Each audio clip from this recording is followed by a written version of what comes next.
Mm. And 5, 4, 3. No, I don't know if it's 5, 4, 3, 2. Countdown is on.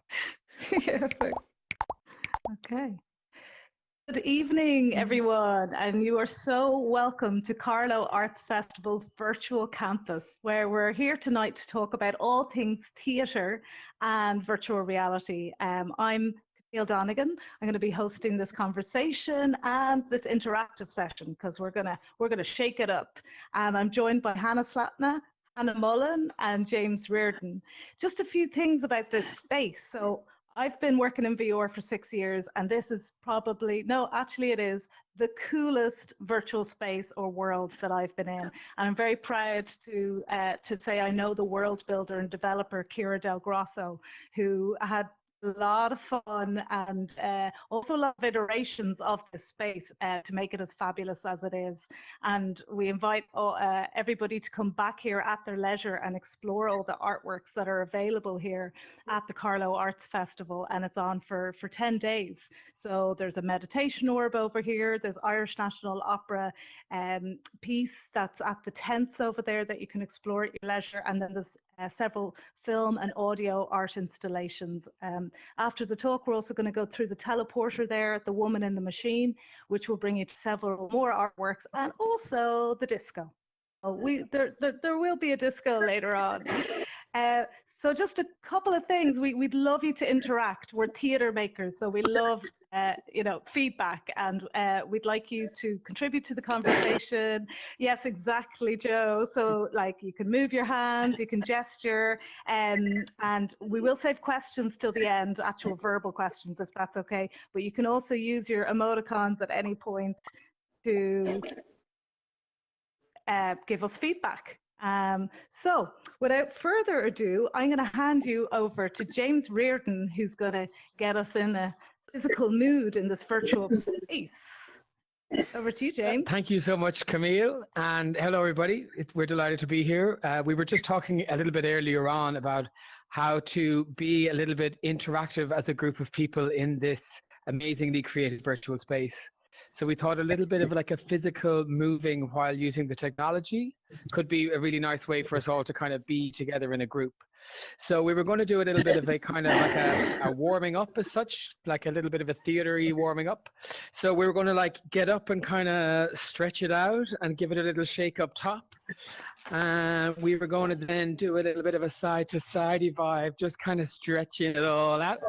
I thought it might be fun if we go swimming. So we might just start with a little breaststroke. So it's kind of like coming in and out. Now I just actually went out of my little zone. And it's even pushing the chest forward so that your little avatar really actually starts to kind of swim it out.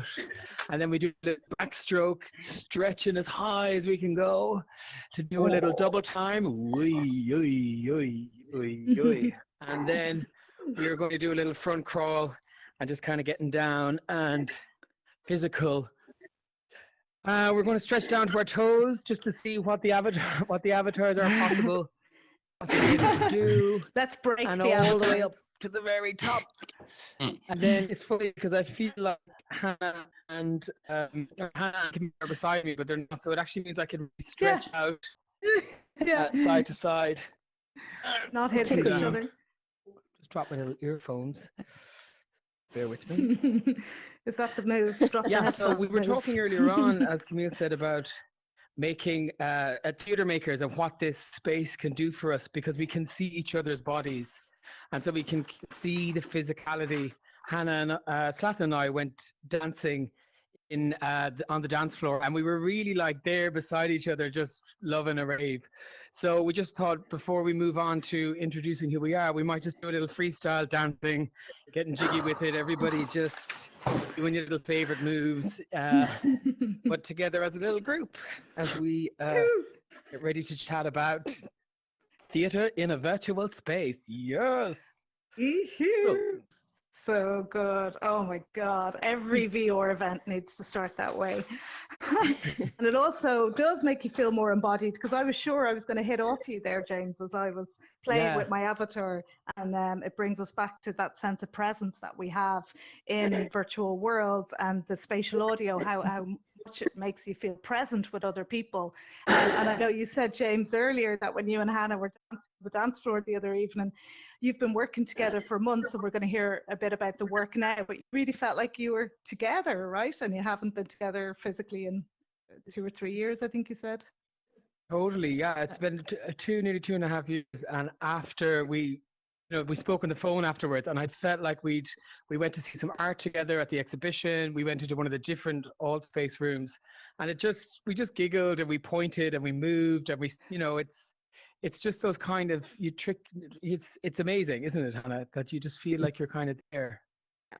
Yeah, it was. I was sort of expecting possibly it to be a tiring, because sometimes wearing the headset is quite tiring for a longer while. But after this kind of space where you can interact and be and do that kind of thing, I just felt really buzzed up. It's very inspiring to think about the future and what we can do in this exactly. kind of space.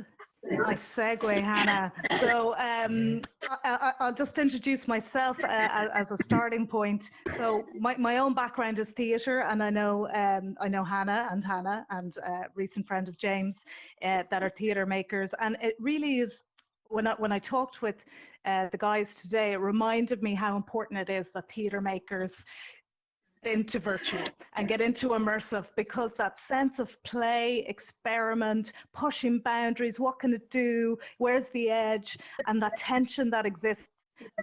We need as many theatre makers as possible to embrace these storytelling mediums, and it's something I'm super passionate about, and I've been mentoring and empowering as many theatre makers as I know to get on board and to help them get started. So I'm going to kind of hand over to the guys now to talk about the R&D and experimental theatre and VR work that they've been looking at, some of the questions that they've been exploring, and we're at such an early stage of all of this that we are all learning, we're all exploring. There's no experts, and I love that about it. And the more collaborative we can be, this is a melting pot of multidisciplinary art forms, and let's have fun and push boundaries. And please, theatre makers, come join us. So Hanna Slattne, I might start with you. If you could tell us about some of the experiments you guys were doing as part of the Wedge Fund.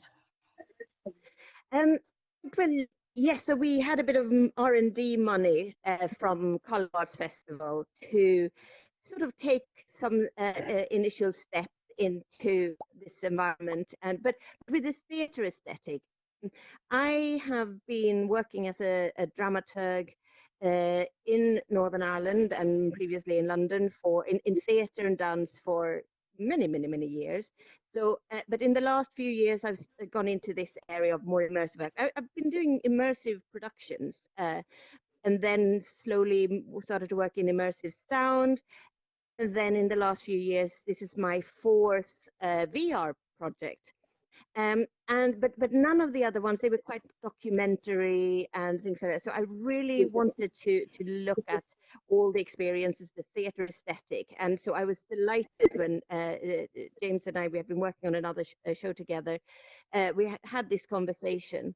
And I'll let James talk about the actual things that we did. But I just wanted to say what I, as a dramaturg, focused on, and what was really exciting to me, because sort of half of the job of a dramaturg is to look at the process and look at the particular process of the particular artist you have in that in the room, basically, even if it's a virtual room, and to understand that. And then so for me in this project, we were working with Paul Kinsella, who's a visual artist and filmmaker, and Karen Power, who is a composer. So I needed to understand everyone's workflow. I needed to understand a little bit also about what they wanted to get out of this process. And then we James and I designed the process to try to fit in around the artist, because this was an R&D project. So actually the more important thing was for us to find our feet with the technology, with the workflow, with the aesthetic, how to find our sort of to translate all of our experience from theatre and composition and filmmaking and visual arts into a process that is so tech heavy, and has a very, very different kind of flow. So all those instincts that you have from the being in the room with other artists, how do you translate them into this kind of world? And sort of that was the kind of things that I really wanted to focus on as dramaturg of the project, but also, of course, looking at what how do the storytelling work, as like and very specific details. So for example, again, James will explain the process, but when you what is the difference between binaurally decoded sound, the ambisonic coded sound, for example? What does that do to the storytelling?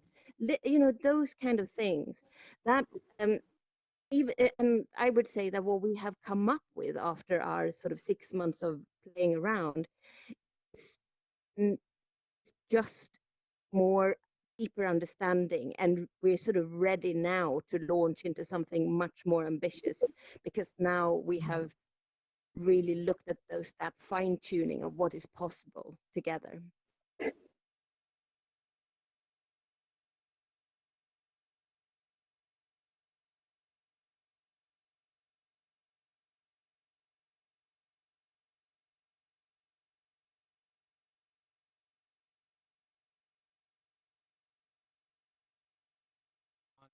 My first kind of into VR, which was something called a Rasharish, which came about because COVID stopped a live theatre performance, and we thought, well, let's make VR, because what you do there is immerse. We did a kind of 180 films, so it's much like theatre in that the audience is sitting in the dark behind, so they have to focus forwards.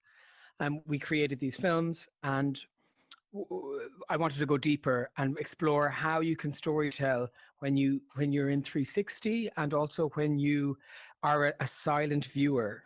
You know, are you a fly on the wall, or are you a character within the story? And if so, why can't you speak? And what would it mean to do to take theater texts and put them in a virtual space? Like, you know, this. Imagine we were here and we were the actors, the four of us doing a play. How would that be? Well, that's only now that I'm even at that, or we're even at that question.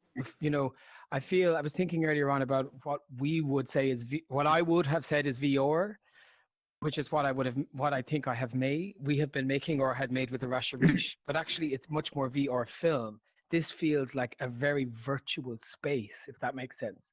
So it's less sitting and watching. This is more, I feel like I'm virtually here with you all. So it's been really interesting. Even the lingo we use is changing through this period of development. So we got money to do 4 short iterations of a story, and we chose a car, and car and movement, and the journey being the destination, if that makes sense. So you get in, the film starts, and the car starts, and you go on a journey, and the car comes to a stop, and that's the kind of the physical journey is the destination, if that makes sense. Because what happens in a car is a daydream, and you can daydream in a car, and we thought this is a good frame the technology, because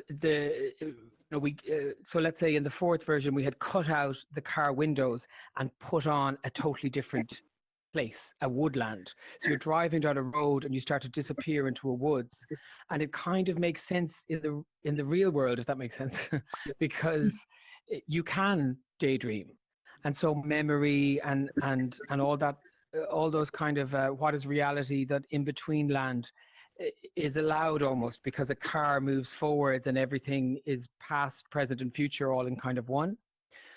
So we made 4 versions. We learned very quick that car sickness is a problem, and we tried to make it less and less and less of a problem as we went on. But also we tried to be R&D, as Hanna says, like experimental. We were trying not to polish. We were just trying to kind of go, okay, that works, that doesn't work, let's try something else. So, for example, we came up with a script which allows the viewer to not speak, so that the viewer is actually originally a teenager, the father has been to a meeting, is not happy, and so they drive home. So you're encouraged to be silent and to sit back and relax and let the world around you blend in and out of thought or memory. And then Hanna had a great idea about for the third iteration, we just filmed it and we gave a version to Karen Power, the sound designer, who we actually met through you, Camille, and composer, and then Paul Kinsella. We gave them both a version to just go and explore, create, go crazy. We'll take those versions and swap them over. If Karen's version with sound design to Paul, who can mess with the visual, and Paul's visual exploration into Karen, who can then put an oral layer on it. I think one of the other things we were trying to do in terms of makers, and it was fun from this being an interdisciplinary art form, is to really not have any sort of hierarchical, like, this is the script, this is what you do, this is what you do, this is what you do. But more go, how are we all collaborating to this, being inspired by each other and all serving to, I think the power of sound in the virtual space, especially with storytelling, is massive, because it's such an immersive art form, as we talked about, that if your sound goes somewhere else. There was a version that Karen made of I think it was the ambisonic version of something she made in the third iteration, and my whole body just started to zonk out. I started to daydream, even though I knew what was happening, and we were all, we all knew where this was going. It really started to work, this natural sound within a car or a very kind of urban-y environment. And I think it's important to say too, Hanna, and that none of us were in the same room together. We're theater makers. It's based on being in the same room. It's watching the same thing. It's feeding back on the same energies. None of us, I have never met Karen in the flesh, so we were all kind of going in alone to watch and come back and feed and be inspired and, decide on the next step. So in terms of creation, like, I'm not a filmmaker. I don't work in that way of like, you do something, I do something, then you do something. Like, we are a collaborative. And I feel like that was important to us as theater makers, to find a way where we all felt heard. There wasn't, although we were kind of steering occasionally, I think that's why we let them steer occasionally in terms of sound design and visual design. So some of the graphics would be like that the whole car roof will disappear and it becomes a forest, or that the roof or the floor flowers will sprout up. We had this kind of subconscious female character in a coat running through it, kind of bringing us back to a more natural world, although surrounded by an urban kind of scenario. Trying to get at why I work a lot with mask theater, and in mask theater, you don't speak as a performer, and you have to justify that. And similar with VR and being a viewer, I think you need to justify being silent, especially when you're watching film. This is why this is so different. I think, in Hanna, this would have changed how I think we would have worked, being in this Altspace and engaging with each other as we are. Because, sorry, to finish back to what I said earlier, we were making film. You sit back as a viewer, and the plan was to maybe come here someday, and the viewer, real audience member, sits in the car, puts on a blanket in the same car that's in the film with the same blanket, and then we turn the car on, we turn on the heat, we start to we play with the physical. And with a Rasharish, we're now going on tour as part of Brightening Air, and audiences are outside beside the sea. You can smell it, you can feel the breeze, and you put the headset on, and it's all about immigration and Conmara, and it's very outsidey. So I think we've also definitely been interested in talking a lot about getting the best of this world and then using the outside world to really blow people's minds in terms of immersion. Anyways, I could talk forever about it. Yeah.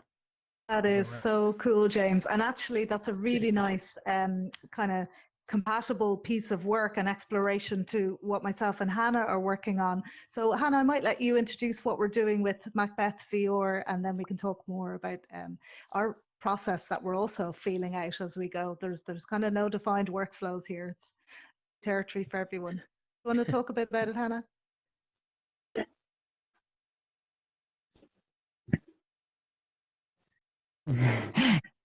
It seems to be a bit of a theme. So I'm just going to preface this with, helpfully, my internet is playing a blinder in the background here. So I caught about 20% of this. My apologies if I'm going to repeat some things, or maybe over some things that James and Hanna. That was really interesting. So I'm really fairly new to virtual reality. I kind of work as a creative producer, firmly rooted in theatre, and also pretty firmly rooted in a very specific sector within that, the YP for children and young audiences. I have been extremely lucky in that through that. She's disappeared. Wow, the magic of virtual theatre. Yeah. The realism. Okay. Well, I'll let Hanna introduce herself. I won't steal her thunder in that regard. But myself and Hanna Mullen have been working for a while. I've been mentoring Hanna to help her step into the arena of immersive. And we were fortunate enough recently to receive some funding from Future Screens NI and the Lyric Theatre in Belfast. And what we're exploring is a scene from Macbeth. Act 2, Scene 7, if memory serves, so it's a fairly short piece. It's about a 7-minute piece of text. We're going back to the original Shakespeare folio, so we know we're working with the good goods, and that was by design. So we don't want to be thinking about text in this particular experiment or set of experiments. We want to be knowing that we're working with some really fantastically proven text that is so full and so rich, and we want to see how it translates to immersive. And the platform that we're going to be working with is interesting. Hello, Hanna, you're back. How are you? I'm back. I'm back. Great. I'm back in the room. Sorry, guys. Fine. So carry on with your intro. Shall I continue from where I left off, please? Again, I'm so slow. I'm so slow behind. What I was saying, what I was going to say, and I'll be brief in case I'm booted out. Space for R&D, space for research and development is crucial. As theatre makers, we, I think, have an instinctive kind of interest in engaging with this immersive world. It is so exciting to see people begin to really engage with it. So through my work at the Civic, I've been trying to space for practitioners to engage with this new technology and through. Wow. It is so spooky when that happens.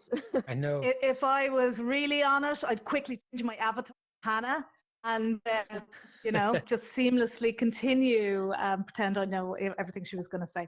So I'll talk a bit more about the Macbeth VR piece. So we're working with a platform from Retinize, a VR studio in Belfast, and the platform's called Animotive. I'm very fortunate to be the first creative producer to have worked with this platform. And what it enables is multiple actors to jump into multiple avatars, like you might have in a social VR space like this.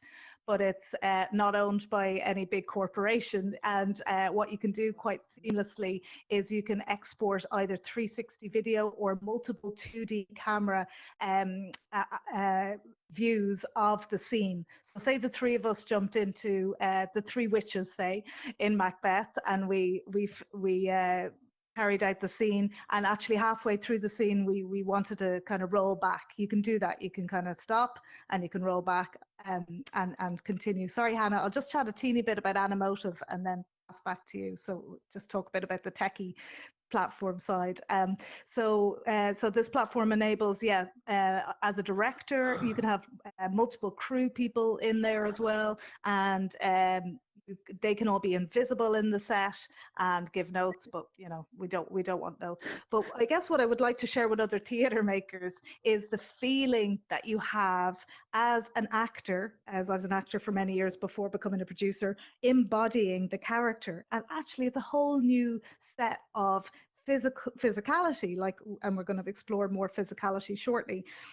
So when I'm in Animotive and I'm performing to a character, so often I'd have my audio pre-recorded and I'm listening to it, and then I'm literally doing the body gestures that would sync with my pre-recorded audio, and it's nuts. Like the subtlety of little hand gestures, the subtlety of like a tiny little shoulder movement. It's amazing, and it's going to be a whole new form of acting. We're going to need like acting classes for embodied virtual avatars, which is kind of crazy, and it's also really exciting. And the freedom it presents. So when we were looking at characters, we had like such a scope. We could have had Liam Neeson-esque character for our Macbeth, or, you know, I won't give any spoilers as to the aesthetics that we have gone with, but we had complete free reign as to what our characters would look like.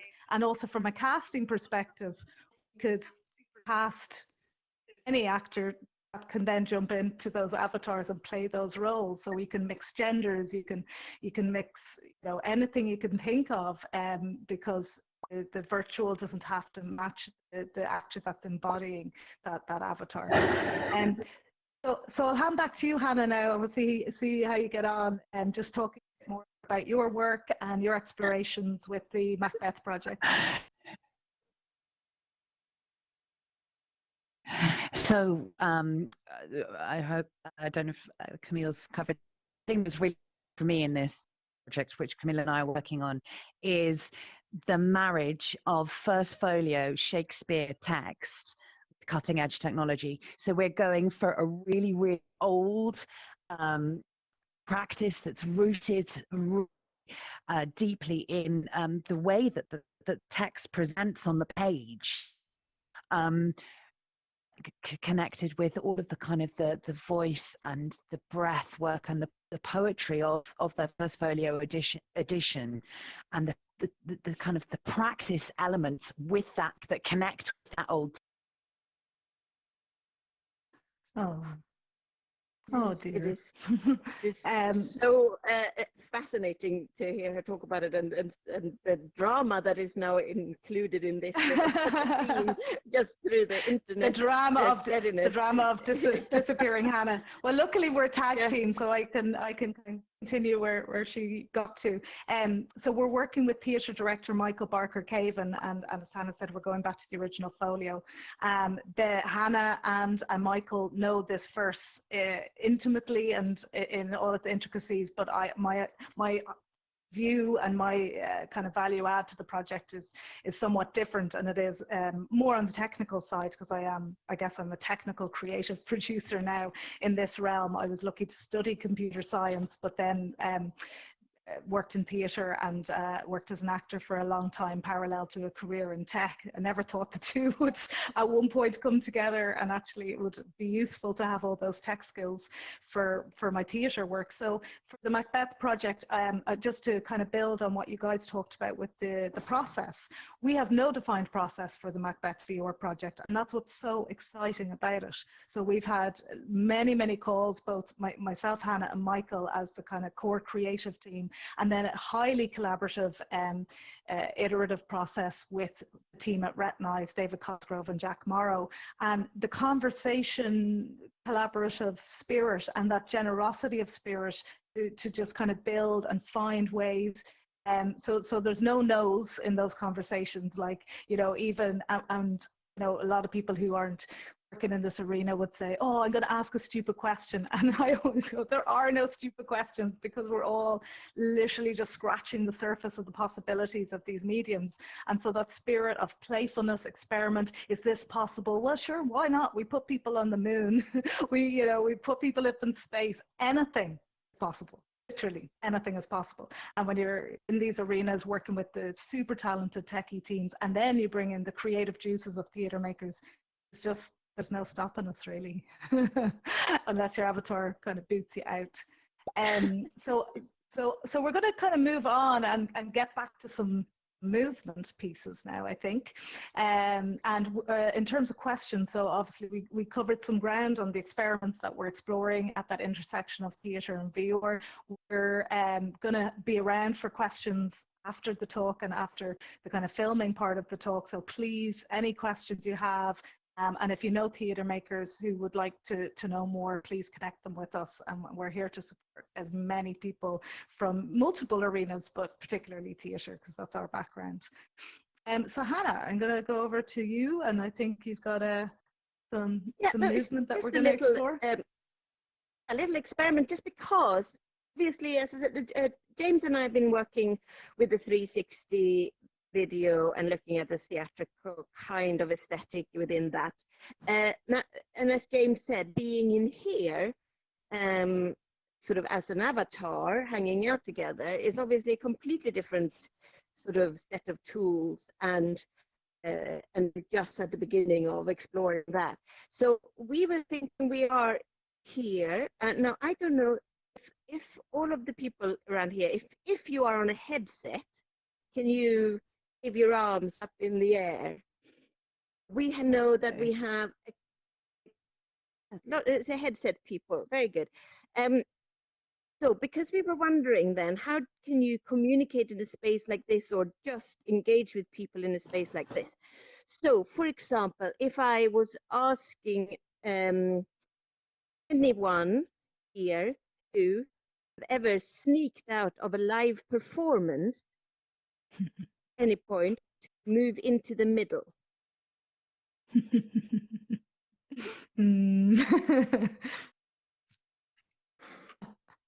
Okay, so and I've got managed to get a stick in my hand. I didn't mean to do that. Anyway, okay, so thank you. Now, if we have to our side here, we have a hill, and over here on the other side of the fire, we can just do a testing and see if what kind of person you are, what kind of audience you are in VR. Do you prefer to just be transported? If so, move towards the hill. If you prefer in your VR experience to be interactive, to sort of solve conundrums and puzzles, more game-like environment, then move towards the other side of the fire. Just see who we have in the room. Oh. I might stand in the fire. That's a tricky one. Go for it, James. See, I think this is, for me, this is absolutely fascinating, because you can never anticipate your audience, which is why I think as makers we need to consider all these things. Okay, let's go back into the middle again, and we'll do one more, and then we'll the next thing I wanted to ask you again, if you are the kind of person who in your immersive experience want to be another character, please move towards the hill. And if you want to be yourself within the immersive experience, you can go and burn your feet on the fire.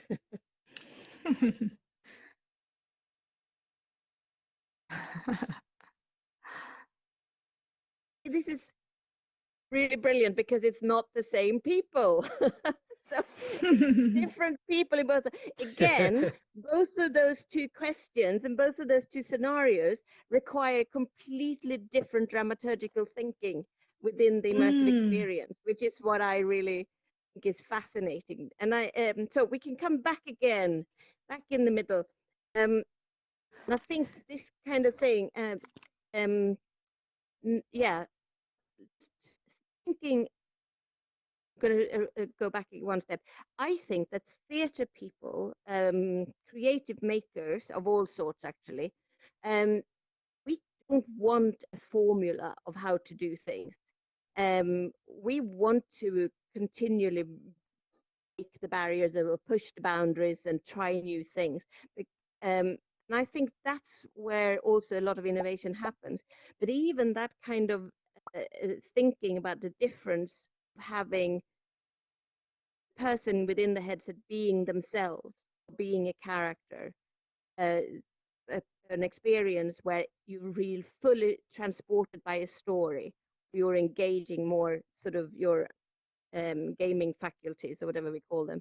Again, within those options there are millions of different of experiences you can create. And I think that is so cool. And we're just at the beginning of that kind of exploration. And yeah, I think so interesting. I think there's parallels as well, just even the simplicity of creating your avatar. I know the first time I came into Altspace, I had a very not me, futuristic, robotic, kind of sexy robot version of me. Actually, nothing like me at all. And I loved it. And then I was doing a talk in here last year, and the makers were like, "Oh, we'd like you to have an avatar that's representative of yourself." And I was like, "Oh, how boring!" I found it really limiting. And actually, something I've realized about my fascination with VR is that the belief that I have that I find the real world very limiting, and that's why I just love like the possibilities presented in virtual realms. Maybe we could have a quick chat about like even just the avatar creation, and like were you tempted to create something as close to representing yourself, or did you want something kind of totally different? Or yeah, maybe we could share a little bit about that. James, do you want to something about that? Yeah, well, I was here last week and I had different colored skin and I was really into it, and I kind of didn't even spend a huge amount of time with the avatar creation because didn't give it time. And I actually was thinking about that, Camille, because I think it's like you overdress sometimes for a party, and then you turn up at the party and you're like really kind of in this like overdressed like state. So when I went into my first experience was I went in and all this finery to a VR kind of campfire thing where I didn't know anybody, and I kind of was trying to figure out the technology, and I said I'm going to say hello to a stranger. So I like sidled up to these two people who were playing kind of sax, and I said, "Hello, can I play?" And they both turned to me and said, "No." Turned around, kind of moved away, and so I kind of was standing there awkwardly in my like wild little outfit, feeling a little bit like, kind of like we were in school. So I'm not even like, yeah, the school was bad, but that kind of playground, like you're not going to play with me or I'm not going to play with you. So as time has gone on, I've become a little bit more and more like myself. Hanna saying today I have a bit more of a beard because I always have a beard. So it's just, I actually am moving more towards, especially in this sort of scenario, giving a talk. Yeah. Anyways, anybody else? Yeah. The avatars? Yeah. Anyone else? James? Joe? Go on, James. Tell us about your avatar creation process. I suppose, I mean, coming into this, I've been in Altspace a few times, and actually, I suppose slightly disconcerting thing about your avatar is actually you're the only person who can't see it. You're all looking at me now, but I found that to be kind of interesting. I mean, I sort of, when I came in before, I'd like James, I'd sort of randomly generated one when I'd first kind of come into Altspace, but then not realizing after a while that actually I sort of didn't really look anything like myself. But I think having that freedom to be someone completely different, I imagine is some people it is more inclusive, and that's something that we're always looking for in art forms like this. And if people can feel like they can be who they want to be, I think that's a much more positive spin on actually what often can be quite a sinister aspect of online activities. That actually anonymity can sometimes be an inclusive thing. It's done in the right context. Yeah, and yeah, exactly. There's good and bad with that, but we'll focus on the good and not the catfishes. Yes. Joe, do you want to talk about your avatar creation? I think I made it about a year ago, and it was kind of like, just a version of myself in green. Because I normally am kind of red on top and bottom. I don't mean my bottom, I mean my shoes. Anyway, I went for a green version, and I kind of enjoyed actually the sort of thing upness of it. Fun. I think it's interesting that most of us are in green. It's a Oh funny. yeah, I think it must. I don't know what that's about, because actually I don't know if you noticed, but if you go into the bronze space, some people turn blue. Yeah, Yes, I think it's the I'm light. quite different coloured. I'm Yeah. a different coloured in there. Yes, definitely. Yeah, It's the light that we have going in here. And sorry, just conscious of time, I'm not sure what really want to loop back to theatre and kind of questions. Well, questions, yeah.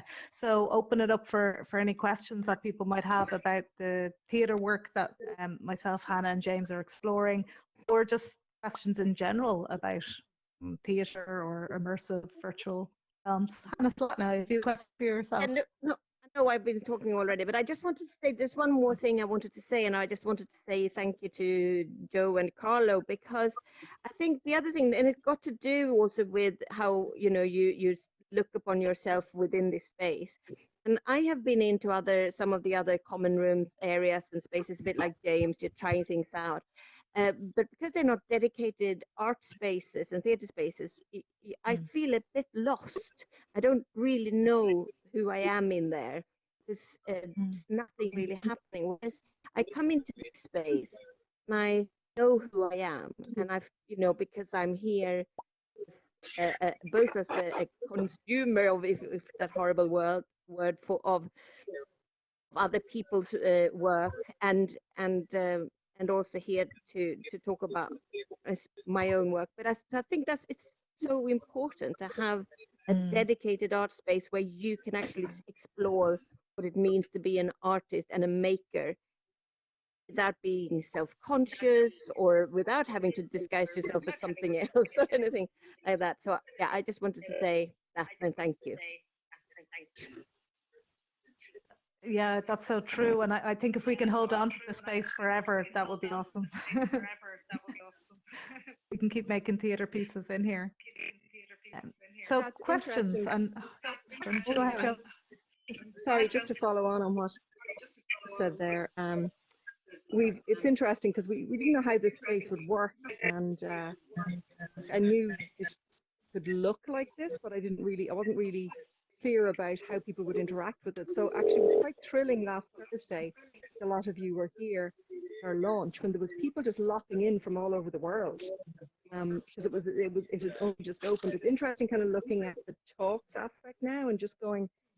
It was really fascinating. Last night there was a musician in here and a composer, and she was giving a talk. Brought her into the disco, which everyone has to go check out if you haven't already. And her artwork was on the floor. She was like, "I want to do a gig in here." I think it, Hannah. I think it's like, of course we can make work in this space. Of course we can make work and make specific spaces for our work and exploration. And it's. I mean, maybe a question back to you guys on the panel is: you envisage would you take a tent at the Carlow Arts Festival next year and make a show kind of thing, or build your own space within here? James and I have already spoken about that. We've already started to go, what would that look like, and what would it be? How long can you hold people's attention? And I think things like rituals would be really interesting. People coming together with buy-in and ritually doing something together, physically being in a space where you, like a campfire, it's such a ritualistic thing. So I think that you can finding those ways of engaging people from their sitting rooms and or wherever in a communal act that theatre could be super interesting. Also, it'd be interesting, I think, to explore in terms of storytelling what it would be for us to have narrative and for you to choose. I was referencing the Punch Drunk show, The Drowned Man, years ago in London, where the audience put on a mask, and it was like 7 stories of a warehouse, and you could follow whoever you wanted. So imagine that we, 3 of us were actors, and we all went different ways. You choose which bit of the story, all that stuff is completely open to this sort of the world building elements of both the psyche and of physical worlds. It could be just really strong. Yeah, and that's exciting. Also, the more these platforms evolve, the less developer led they will be. They'll be much more plug and play. The way the Adobe Suite went, it's going to become much more accessible without needing to be a coder. I think we had a question here. Sorry, Sneaky Turtle. I feel like I know you. Do you have a question for us? Earlier, can you hear me? Yeah. I was having a lot of technical difficulties earlier, so that's why I didn't say hello. Mm-hmm. I was just wondering if any of you have gone to some of the events that happen in Altspace, usually quite late at night. But there has been like a musical, Agrippa Live. There's also, they tend to have like live mic nights and stuff, which I think is a particularly mad one, because they have like a lot of people who would get up to sing who are people who usually wouldn't sing in person, maybe even myself. And there's just a lot of, there's other things, but the unfortunate part is that a lot of them tend to be the US, so a lot of them are like after 3 a.m. So, because I was actually involved in the musical one, but had to drop out because after kind of lockdown started to stop, I couldn't be getting up at 5 a.m. all the time. Yeah, I think maybe there's some inspiration that can be taken maybe this side of the water from what's going on over there.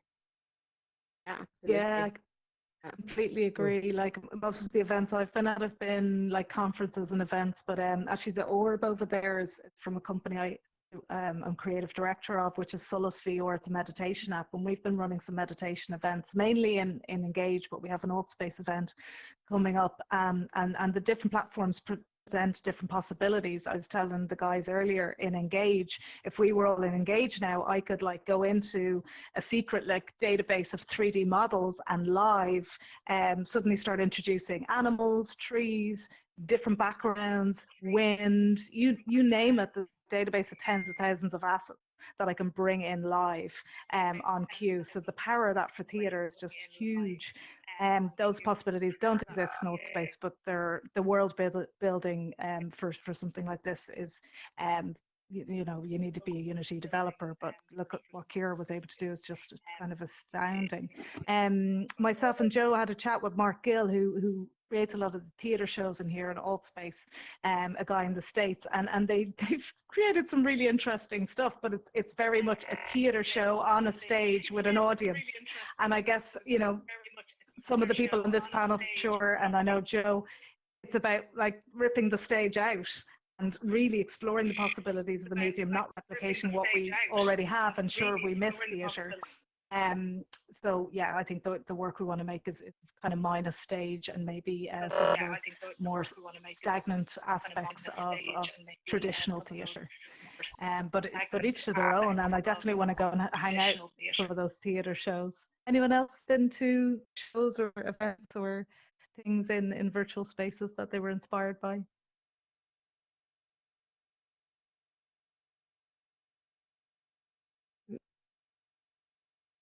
Fairly new to this particular format, you know, so I would say I have all of that, and I'm really looking forward to getting stuck in. And sorry, what's your name, Sneaky Turtle? It's anime.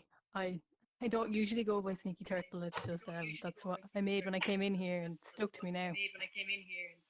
And how was the singing side of anime? Well, they actually recorded that ahead of time, and the acting was done in real time, and then the singing was recorded on a separate platform. I think it was done kind of through Discord. The actors kind of discussed things through Discord. It was because I didn't end up actually performing in it, but I still got to see it from the inside, which was super interesting. To see kind of how they put that together. I've done 2 now. It's pretty impressive. There's also another group on here, but I unfortunately can't remember the name of it right now, that do film work as well. And they have some amazing spaces that they've made. I can remember that or find it somewhere on here. I'll share that. Oh, very cool. Yeah, of course, because then you can come in and make films. Yeah, and I know in VR Chat there's an incredibly creative community of everything, yeah, from filmmakers to pole dancers. So you can pole dance in VR Chat, and they make films about it, 2D films, and yeah, put them on YouTube of their virtual pole dancing. So anything goes in virtual spaces. So on that note, we might. Camille, I was just about to say. Yeah. Carl here, Camille. Oh, sorry, Carl. Hi. Hi. Yeah, I had huge problems logging in, so I was watching on YouTube. So thanks a million to all the contributors. Really interesting chat.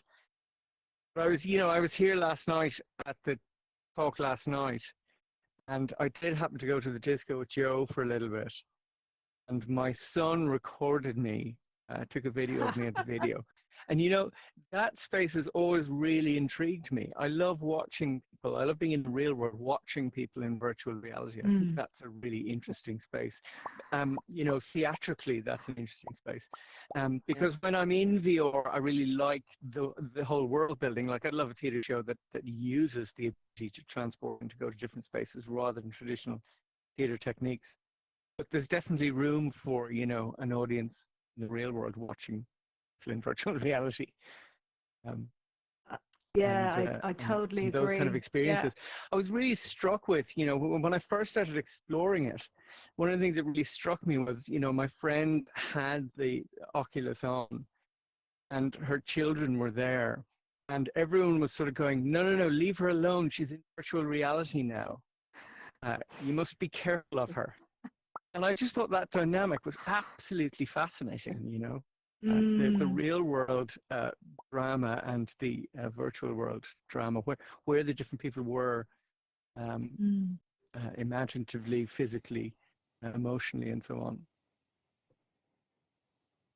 Wonderful. Yeah, that's it. We got to just keep jumping in here. We're going to have a month in Carlow Arts Festival world and keep chatting about all things theatre and VR. If you guys are up for it, I'm totally up for it. And if we can keep this space for a while, Joe, and keep it as a home for artists, that would be an amazing kind of outcome to the big investment, both time, resources, effort, budget, everything that Carlow Arts Festival has given to this arena. And I want to thank you, Joe, and thank Carlow Arts Festival for all the support for the virtual realms. I've been curating the VR Film Festival for the last 3 years at Carlow, and they're the only film festival in Ireland that have been doing that and made a consistent, concentrated effort to help artists explore these realms, and will continue to do so, for sure. So any final words, Hanna Slattne or James, before we go down? I'd just like to reiterate, and a massive thanks to Joe and Carlow. It's been an amazing chance and opportunity for us to just make mistakes and explore what's possible. That was just the stuff we were making through the bursary. Like, this Altspace and this talk has been just also mind-blowing. I'm so new to this level of engaging with people. So thank you. Thanks. Thank you, guys. Brill. Hanna Slattne, any final words? No, I just want to keep on exploring, and Joe and I would go way back in how figuring out how we support artists to explore new ways of working, new collaborations, and I'm sure we're going to continue to do that in this world as well for the future. I look forward to that. Speaking of which, we got money for the space program again, Hanna. I'm going to have to talk to you. Woo! Fantastic. Congrats, Joe. That's brilliant news. Congrats. Okay, shall we celebrate with a dance, Joe? What do you think? Head to the disco. Down. Oh, it's a quickie. Yeah. Okay. Great. Thanks, Camille. Thanks, everyone. Thank you, Thanks for coming. Yeah, thank you. Be continued. More explorations to discuss. This way to the dance floor.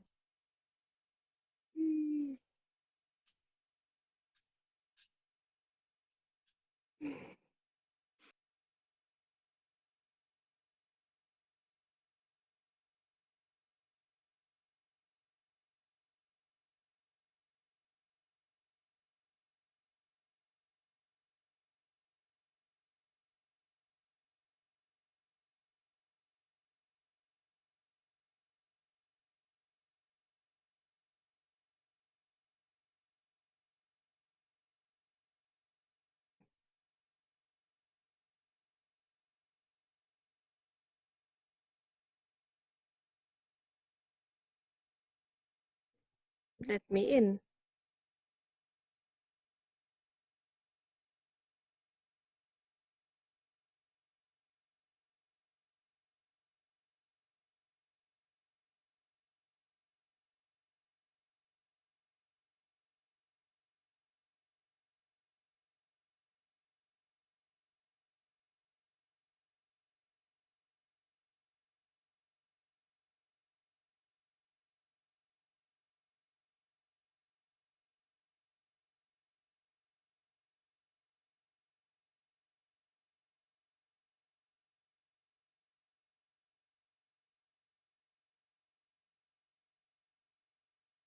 Yeah, to be continued. Anyway, there's so much more to talk about, and you're very high there, James. Woohoo!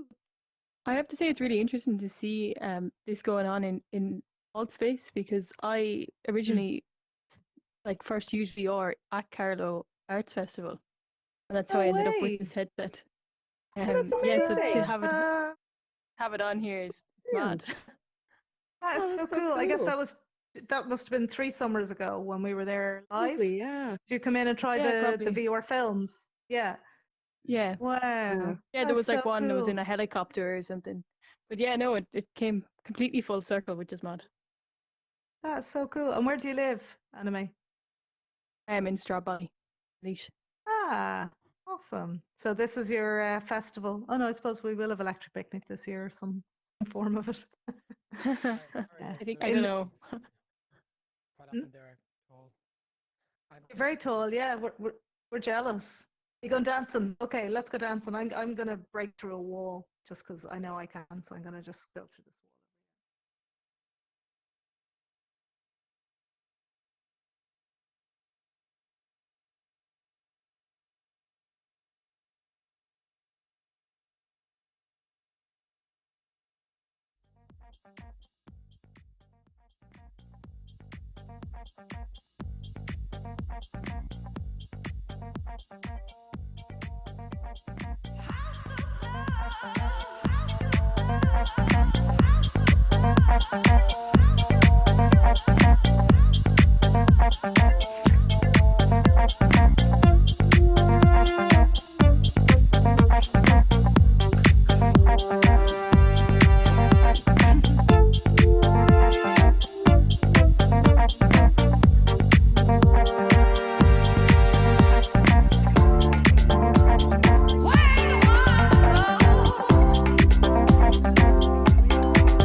Some people talk, but what they say can hold me back.